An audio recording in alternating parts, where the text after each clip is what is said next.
എന്തല്ല എല്ലാവർക്കും സുഖം തന്നെയാണ്. നമുക്കിന്നൊരു കുമ്പളം കൊണ്ടൊരു പൊറാട്ട ഉണ്ടാക്കിയല്ലോ. കുമ്പളവും ഗോതമ്പ് പൊടിയും ഉപയോഗിച്ചിട്ട് നല്ല അടിപൊളി ടേസ്റ്റാണ്. കണ്ടില്ലേ, നല്ല ഇങ്ങനെ മടക്കുകയിലും നിന്ന് നല്ലൊരു ടെക്സ്ചറിൽ കിട്ടും.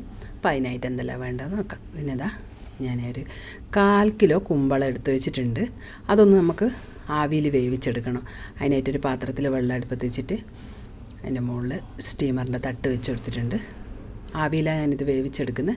കണ്ടോ, ഇതിനിയൊന്ന് മൂടി വെച്ചിട്ട് നമുക്കൊന്ന് നല്ലോണം വേവിച്ചെടുക്കാം. പെട്ടെന്ന് വെന്ത് കിട്ടും. കണ്ടോ, നല്ലോണം വെന്തിനൊന്ന് കുത്തി നോക്കാം. കണ്ടോ, നല്ലോണം വെന്തിന് ഇതൊന്ന് നല്ലോണം അടിക്കണം, നല്ലോണം മാഷ് ചെയ്തെടുക്കുക.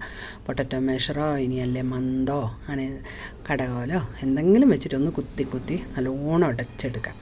കണ്ടില്ലേ, ഒടഞ്ഞ് വന്നിട്ടുണ്ട്. ഇനി ഇതിലേക്ക് ഒരു 3/4 ടീസ്പൂണോളം ഉപ്പിട്ട് കൊടുക്കുന്നുണ്ട് ഞാൻ. 3/4 ടീസ്പൂൺ ഇല്ല കേട്ടോ, 1 ടീസ്പൂൺ ഹീബ്ഡ് ടീസ്പൂണിന് പഞ്ചസാരയും പിന്നെ ഒരു ഹീബ്ഡ് ടീസ്പൂൺ നെയ്യും ഇതെല്ലാം ഇട്ട് കൊടുത്തിട്ട് നല്ലോണം ഒന്ന് മിക്സ് ചെയ്തിട്ട് എടുക്കുക.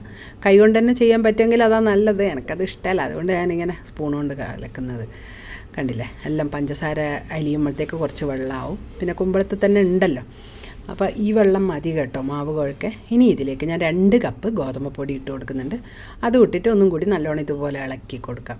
എന്നാൽ പിന്നെ കൈമേൽ അധികം ഒട്ടിപ്പിടിക്കൂല. ഇനി നമുക്ക് നല്ലോണം ഇതൊന്ന് സമയമെടുത്ത് കുഴക്കണേ. നല്ലോണം ഒരു 10 മിനിറ്റോളം നിങ്ങൾക്ക് കുഴക്കാൻ പറ്റിയിട്ടുണ്ടെങ്കിൽ അത്രയും നല്ലത്. നല്ലോണം കുഴച്ചിട്ട് ഇതുപോലൊരു ചപ്പാത്തി മാവിൻ്റെ പരുവത്തിലാക്കി എടുത്തതിന് ശേഷം ഒരു 10-20 മിനിറ്റ് അവിടെ വെക്കാം. അതൊരു 20 മിനിറ്റ് അവിടെ ഇരിക്കട്ടെ. അതിന് ശേഷം നമുക്കിത് കാണാം എങ്ങനെയുണ്ടെന്ന്. കണ്ടോ, അത് നല്ലോണം പിന്നെയും സ്മൂത്തായി വന്ന്. അപ്പോൾ ഇനി ഇതിലേക്ക് ഇത് പിന്നെയും ഒന്ന് തൊടുമ്പം കൈമലൊട്ടു. അപ്പോൾ ഞാൻ ലേശം ഗോതമ്പ് പൊടി കൈമലാക്കിയിട്ടുണ്ട്.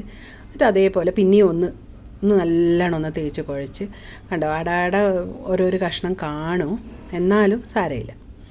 കണ്ടില്ലേ, ഇങ്ങനെ ആക്കിയെടുത്തിട്ട് അടെല്ലാം ഉണ്ട്, അതൊന്നും സാരമില്ല, നല്ല പരത്തും അങ്ങ് ശരിയായിക്കോളും. ഇനി ഇതൊന്നും നമുക്ക് മുറിച്ചിട്ടെടുക്കാം. ഒരു 8 കഷ്ണമായിട്ടാണ് ഞാനിത് മുറിക്കുന്നത്. ഇങ്ങനെ മുറിച്ചാൽ നമുക്ക് 8 കഷ്ണം കറക്റ്റായിട്ട് കിട്ടും. അല്ലെങ്കിൽ എൻ്റെ എല്ലാം ഒന്നിക്ക കുരുക്കള നെഞ്ഞത്ത് അല്ലേ കളരിക്ക് പുറത്തെന്ന് പറഞ്ഞ പോലെ ആയിരിക്കും. കണ്ടില്ലേ, ഇനി ഇതെല്ലാം ഒന്ന് ഉരുട്ടി 8 ഉരുളകളായിട്ട് കിട്ടിയിട്ടുണ്ട്. 2 കപ്പ് മാവിന് 8 ചപ്പാത്തിയാണേ വരിക. 8 ചപ്പാത്തിയോ പൊറാട്ടയോ എന്ത് വേണേലും പറയാം. പക്ഷെ നല്ല ടേസ്റ്റാണ്, പറയലെന്തും പറയാം. ടേസ്റ്റിന് ഒരു കുഴപ്പമില്ല കേട്ടോ. ഇനി നിങ്ങൾക്ക് വേണ്ടെങ്കിൽ പഞ്ചസാര സ്കിപ്പ് ചെയ്യുന്നവർക്ക് സ്കിപ്പ് ചെയ്യാം കേട്ടോ. തീരെ ഞാൻ പഞ്ചസാര ഉപയോഗിക്കില്ല എന്നുള്ളവർക്ക് സ്കിപ്പ് ചെയ്യാം, കുഴപ്പമൊന്നുമില്ല. പക്ഷേ എനിക്കിത് കുറച്ചുകൂടി നല്ലൊരു ടേസ്റ്റ് തോന്നിയിന്, അതുകൊണ്ടാണ് ഞാൻ അങ്ങനെ ഇട്ടത്. പരത്തിയതിന് ശേഷം ഇതിൻ്റെ മുകളിൽ കുറച്ച് നെയ്യാണ് ഞാൻ ഇന്ന് തടവി കൊടുക്കുന്നത്. നിങ്ങൾക്ക് ഓയിലോ ഇനി അതെല്ലാം വേണ്ടാന്നുണ്ടെങ്കിൽ കുഴപ്പമൊന്നുമില്ല, ഇങ്ങനെ തന്നെ ചുട്ടിട്ട് തിന്നാം കേട്ടോ, കുഴപ്പമൊന്നുമില്ല. പക്ഷെ ഇതാകുമ്പം കുറച്ചുകൂടി എന്താ പറയുക, ഒന്ന് ലക്ഷറി ആക്കുന്നതാണ്. എന്നിട്ടൊരു നമ്മൾ പണ്ട് വിശറി ഉണ്ടാക്കൂലേ, അതുപോലെ ഒന്ന് മടക്കി ഒന്ന് ചുറ്റിച്ച് അതിൻ്റെ ഉള്ളിൽ കൂടി ആ കഷ്ണം എടുത്ത് ഒന്ന് അമർത്തിയിട്ട് ഇതിൻ്റെ മുകളിൽ കുറച്ച് പൊടിയും കൂടി ഇട്ടിട്ട് നമുക്കിതൊന്ന് നല്ലോണം പരത്തിയെടുക്കാം.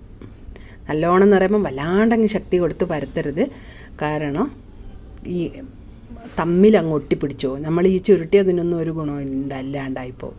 കണ്ടില്ലേ, ഒരൊത്ത വലിപ്പം മതി കേട്ടോ. ഇനി ഇതെല്ലാം ഇതേപോലെ നമുക്ക് പരത്തിയിട്ടെടുക്കാം. ഞാനെല്ലാം പരത്തി എടുത്ത് വെച്ചിട്ടുണ്ട്. ഇനിയിപ്പം കല്ല് നല്ലോണം കായാൻ തുടങ്ങിയിട്ടുണ്ട്. അതിൻ്റെ മുകളിലേക്ക് ഓരോന്നായിട്ട് ഇട്ടിട്ട് നമുക്ക് ചുട്ടെടുക്കാം. കണ്ടോ,